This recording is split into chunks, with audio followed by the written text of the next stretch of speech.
નમસ્કાર મિત્રો, અક્ષર અકાદમીના online platform પર હું પ્રોફેસર ડૉક્ટર બી.સી. રાઠોડ આપનું સ્વાગત કરું છું.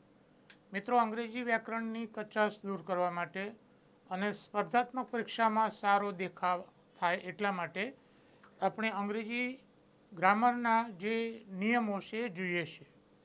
પણ એ નિયમો જોઈએ પહેલાં હજુ સુધી જો તમે અમારી આ ચેનલમાં જોડાયા ન હોય તો ચેનલમાં જોડાઈ જવા વિનંતી છે. જોઈએ નિયમો. હા મિત્રો, આ જે ટોપિક છે એ સબ્જેક્ટ વર્બ એગ્રીમેન્ટને લગતો છે અને પરીક્ષા માટે એને આઈએમપી ટોપિક ગણવો હોય તો ગણી શકાય, કારણ કે શબ્દોનો વિશિષ્ટ ઉપયોગ એ એની સાથે એકવચન કે બહુવચન ના ક્રિયાપદ નક્કી કરે છે. બે શબ્દો આપણે જોઈએ છે. સ્ટેટિસ્ટિક્સ એટલે આંકડાશાસ્ત્ર, ક્રિયાપદ એકવચનમાં આવે, રાઈટ. સ્ટેટિસ્ટિક્સ મિત્રો, અહીંયા જુઓ, સબ્જેક્ટનું નામ છે એટલે એસ કેપિટલ છે, પણ અહીંયા સ્ટેટિસ્ટિક્સ તમે સ્મોલમાં લખો તો એનો અર્થ થાય છે ગણતરીઓ, અને ક્રિયાપદ છે એ બહુવચનમાં આવે. મુદ્દો છે તમે સમજી લો. એ જ પ્રમાણે મેથમેટિક્સ તો ગણિત શાસ્ત્ર અથવા ગણિત, એની સાથે ક્રિયાપદ એકવચનમાં આવે. પણ જો તમે સ્મોલમાં લખો મેથમેટિક્સ તો એનો અર્થ થાય છે ગણતરીઓ, આંકડાઓ, તો ક્રિયાપદ બહુવચનમાં આવે. મુદ્દો છે સમજો. કેપિટલથી શરૂ થતું હોય તો એ વિષયનું નામ દર્શાવે છે, જ્યારે સ્મોલ લેટર એ ગણતરીઓ દર્શાવે છે. જોઈએ, અહીંયા બે ઉદાહરણ આપે છે. Mathematics is a difficult subject, આ એનું એક્ઝામ્પલ છે. ક્રિયાપદ અહીંયા એકવચનમાં છે, કારણ કે આ વિષયનું નામ છે સબ્જેક્ટ. પણ my mathematics are very poor, તો અહીંયા ક્રિયાપદ બહુવચનનો મૂક્યો. માય મેથેમેટિક્સ એટલે મારી ગણતરીઓ ખૂબ કાચી છે, તો my mathematics are very poor.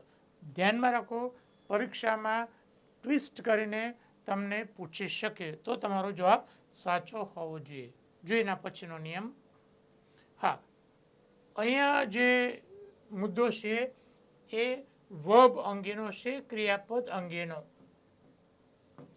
પરીક્ષામાં ખાલી જગ્યામાં ક્રિયાપદનું રૂપ મૂકવાનું પૂછાય છે. તો કોઝેટિવ વર્બ, કોઝેટિવ એટલે પ્રેરક વર્બ, બીજાની પાસે ક્રિયા કરવા માટે. તો અંગ્રેજીમાં મેક, હેવ અને ગેટ, આવા ત્રણ ક્રિયાપદો કોઝેટિવ વર્બ તરીકે વપરાય છે બીજાની પાસે ક્રિયા કરાવવા માટે. તો મેક અને હેવ પછી ક્રિયાપદનું મૂળ રૂપ આવે છે, એ તમારે ધ્યાનમાં રાખવાનું છે.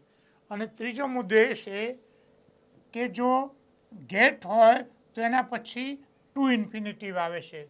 એટલે અહીંયા વ્યાકરણના બે જેટલા મુદ્દા છે. કેવું ક્રિયાપદ મૂકવું, મૂળ રૂપ ક્યારે, જો મેક અને હેવ પછી હોય તો, અને ગેટ વાળું હોય તો ટુ વાળું ક્રિયાપદ મૂકવાનું. જોઈએ ઉદાહરણો. The teacher made him writes an essay, તો આ વાક્ય એ ખોટું છે. કેમ ખોટું છે? કારણ કે આ કોઝેટિવ વર્બ છે, એના પછી અહીંયા મૂળ રૂપ આવે, એટલે કે એને કોઈ પ્રત્યય ના આવે. The teacher made him write an essay, એનું ગુજરાતી શું થશે? શિક્ષકે તેની પાસે નિબંધ લખાવ્યો. Meena got her papa buy new mobile for her, તો આ એ ખોટું છે. કેમ ખોટું છે? અહીંયા કોઝેટિવ વર્બ ગેટ છે, તો એના પછી આવતું જે ક્રિયાપદ છે એ ટુ ઇન્ફિનિટિવ આવે, એટલે અહીંયા ટુ બાય આવે. Meena got her papa to buy new mobile for her, એનું ગુજરાતી શું થશે? મીનાએ એના પપ્પા પાસે તેના માટે નવો મોબાઈલ ખરીદાવ્યો. I have the servant to clean my room, તો આ વાક્ય ખોટું છે. કેમ ખોટું છે? હેવ એ કોઝેટિવ છે, તો એના પછી મૂળ રૂપ આવે, ક્લીન આવે. આઈ have the servant clean my room. Gujarati શું થશે? હું નોકર પાસે મારો રૂમ સાફ કરાવું છું.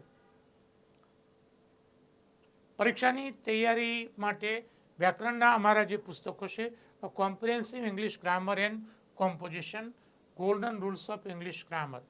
ત્રીજું પુસ્તક એ વોકેબ્યુલરી માટે છે, easy way to learn difficult words. ત્રણેય પુસ્તકો અકાદમી ઉપર ઉપલબ્ધ છે. વધુમાં પરીક્ષાની તૈયારી કરતા વિદ્યાર્થીઓ માટે અમારી 2 મહત્ત્વની કહી શકાય એવી ટેલિગ્રામ ચેનલ છે, BC રાઠોડ કરંટ અફેર્સ અને ગૌરવંતી ગુજરાતી. હજુ સુધી જો તમે અમારી આ બંને ટેલિગ્રામ ચેનલમાં જોડાયા ન હોય તેમાં જોડાઈ જવા વિનંતી છે.